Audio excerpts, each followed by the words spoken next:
Então, continuando a blindagem legal, aonde é que podem ser inseridas as vacinas legais? Sinceramente, aonde for pertinente. Só que tem gente que fala assim, poxa, Patrícia, mas pertinente? Que palavra mais genérica?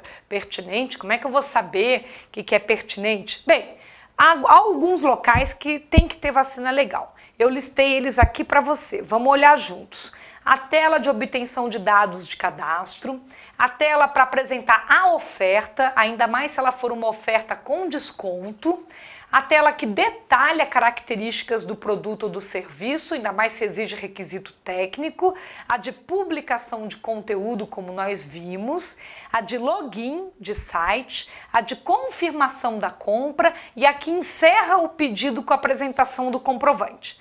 Essas são as principais telas. Então vamos lá, pense agora. Se você é consumidor, na próxima vez que você for navegar em loja, repare se ela põe avisos legais. Depois me conta, pode me mandar uma mensagem no Twitter que eu adoro saber de caso. Se você for um vendedor, observe se o seu site que você já tem ou que você quer criar estava sendo pensado colocar os avisos legais. Isso é importante ser inserido no contexto da interface gráfica. E é essencial que seja um texto validado juridicamente, porque a finalidade do texto é proteção jurídica. Então, às vezes, você passa para quem está sendo o desenvolvedor, ele resolve cortar uma palavrinha, cortar uma virgulinha, cortar o finzinho da frase. Isso faz toda a diferença no direito. Uma palavrinha faz toda a diferença do ponto de vista jurídico. O que mais que tem que estar claro no site de comércio eletrônico? Vamos para um checklist. Eu adoro checklist. Então, item para verificação de blindagem legal de site. Vamos fazer esse dever de casa juntos. Vamos lá. Dados da empresa detalhados, que são os dados do fornecedor, detalhar prazo de entrega e se a entrega é feita própria ou via terceirizado, e é bom até dizer qual é o nome do terceirizado, que já bota ele dentro. Dados sobre assistência técnica, se isso for necessário, contatos para tirar dúvida, reclamação ou até mesmo fazer denúncia e já dizer qual que é o prazo da resposta. É essencial não deixar em aberto qual que é o prazo da resposta. Idade mínima para uso do site, há sites que têm como requisito uma idade mínima, que não querem fazer venda para menor de idade, até pelo risco de, por ser menor, depois o pai e a mãe alegar que não tinha concordado com a compra e querer desistir, e acaba conseguindo desistir pelo que foi feito. O que mais observar? Na página de cadastro, nós temos que ter, normalmente, a cobrança de nome completo, endereço postal, endereço eletrônico, documento de identificação, pode ser o RG, mas pode ser até pedir um número de passaporte. Tem que ver se o site vai querer vender só para brasileiro, vai querer ser um site para o estrangeiro, América Latina, e aí ele tem que ter possibilidade que a pessoa escolha qual o documento de identidade dela para ter os parâmetros para a entrada dos números específicos. E aí, é claro, o próprio CPF e o telefone para contato. Então, isso são, digamos, os dados principais da página de cadastro. Eu queria reforçar nessa parte da aula a questão de você preparar o site, programá-lo para evitar ataques de SQL injection. O que é isso? A maior parte dos sites que fazem banco de dados, há a possibilidade, se não foi feita uma programação segura, de receber um ataque feito por um robozinho em que ele injeta um código, ou seja, ele faz um cadastro dentro do site injetando um código e a partir dali ele consegue pegar toda a base de dados que foi cadastrada. Então, ao escolher quem vai ser o programador, quem vai ser a pessoa que desenvolve o site, ou se vai ser uma empresa que desenvolve, fale sobre isso na reunião. Fale se a pessoa está fazendo desenvolvimento seguro, coloque no contrato fazer desenvolvimento seguro. Detalhe que o site esteja preparado para se proteger contra ataques de SQL injection e outros que sejam aí atuais no mercado. Cobre que a pessoa que faça esse tipo de tarefa esteja atualizada sobre essas questões, porque isso depois pode dar um problema grande para a imagem da instituição se vazar a informação dos clientes na internet. O que mais constar, né? Vamos falar um pouquinho agora do termo de uso. Eu fiz um checklist sobre todos os itens que o termo de uso deve tratar. Então vamos ler junto, que fica mais fácil, bem orientativo para você olhar aí na tela e aí fazer até um autodiagnóstico como está o termo de uso do seu site, ou até mesmo quando você for fazer uma compra numa loja, verifica se ela está tratando isso tudo no termo de uso ou se tem buraquinho, porque se tiver lacuna, não custa nada mandar um e-mail e perguntar antes de fazer a compra. Depois, normalmente, é o arrependimento. Então, vamos lá. Qual a proposta do site? Que serviço ou produto são oferecidos? Qual a empresa responsável? Quais os principais requisitos para o uso do site? Qualquer restrição tem que ser mencionada, mesmo um recurso técnico mínimo, pode até acontecer de você falar resolução de tela, tipo de browser, se abre ou não abre em PC, em Macintosh, entre outros. O que vai ser entendido como uso indevido do site, quais penalidades isso pode acarretar. Por exemplo, retirar do ar o conteúdo que foi postado pela pessoa, suspensão do usuário, cancelamento de um pedido de compra. Além disso, continuando, o que mais constar no termo de uso? Obrigação de cumprir as leis, de colaborar com as autoridades, nível de disponibilidade e avisar que pode acontecer do site ficar indisponível por prazo indeterminado e não será a responsabilidade do fornecedor, já que ele usa terceiros para poder garantir que ele esteja online, limitar claramente as responsabilidades das partes, fazer a proteção de imagens e de conteúdos do site, vedando cópia e uso não autorizado. Isso a gente vai inclusive falar no final mais um pouquinho, de inserir os metadados na imagem. A vedação ao uso de data miner, spiders, crawlers, que são softwares para garimpar informação de banco de dados, ou até o uso de um robô automatizado que capture ou invada o banco de dados, que era aquele assunto que a gente estava falando um pouquinho antes.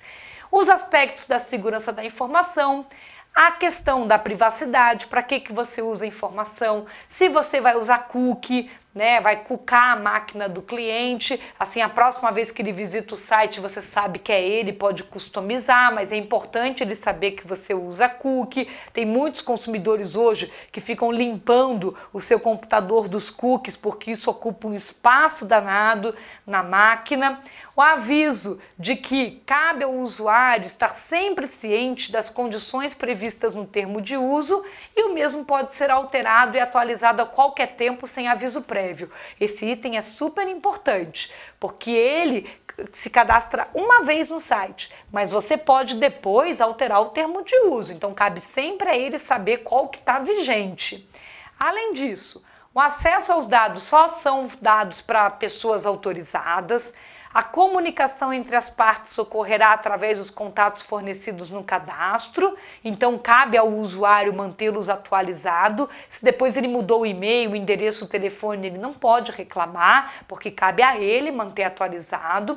Como é que faz para sair, se excluir do site, né? Pedir a exclusão, e que o idioma que deve ser interpretado, se vai ser no português, e qual o ordenamento jurídico aplicável, se vai ser o brasileiro, porque como nós dissemos, a pessoa pode estar em qualquer lugar, a qualquer horário.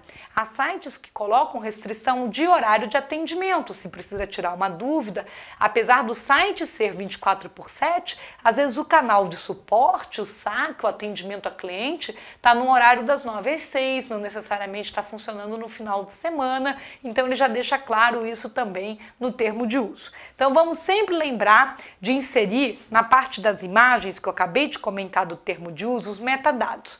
Que informações são essas? Tem uma série de lojas que para poder vender o produto a pessoa tem que ver como é que ele é. Então você tem que botar lá a imagenzinha do produto. Essas imagens, quando são inseridas, você já pode colocá-la com restrição de cópia. Então, se a pessoa apertar o botão direito do mouse para dar a cópia, não consegue. Se ela quiser de fato copiar, ela vai ter que dar o print da tela, recortar dentro de um Photoshop, então você dificulta.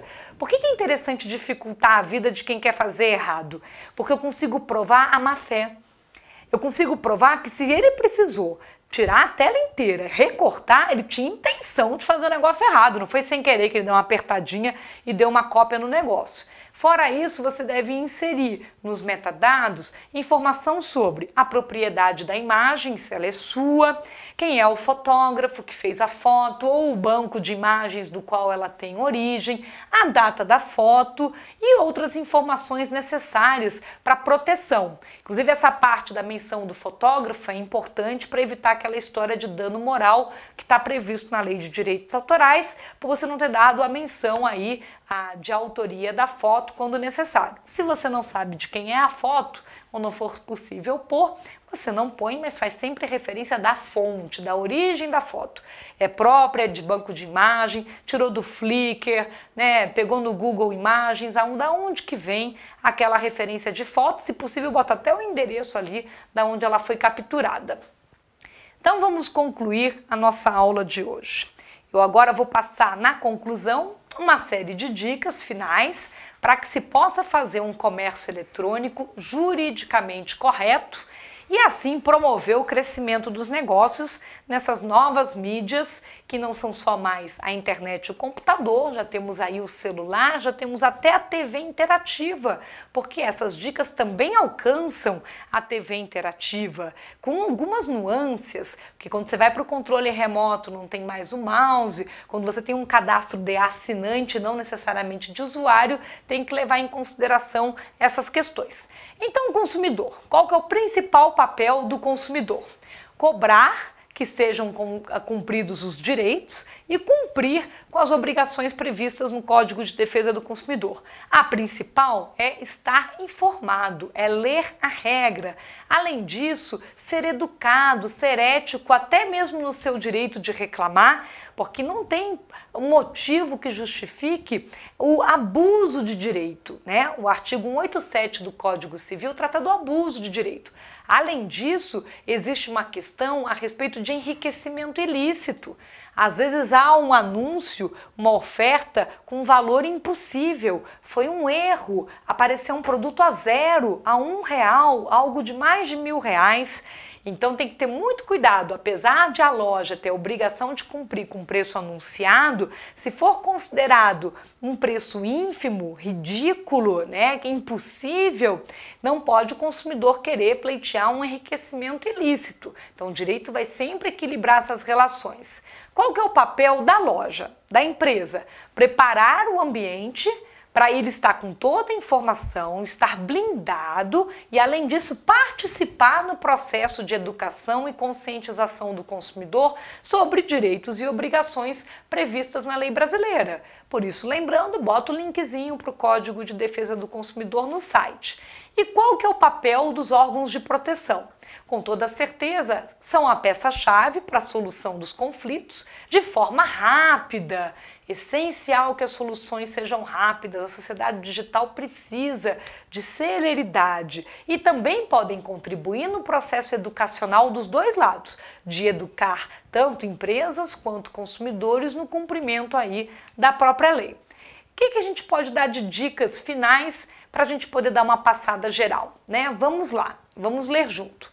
No ambiente de comércio eletrônico, a regra tem que estar muito clara.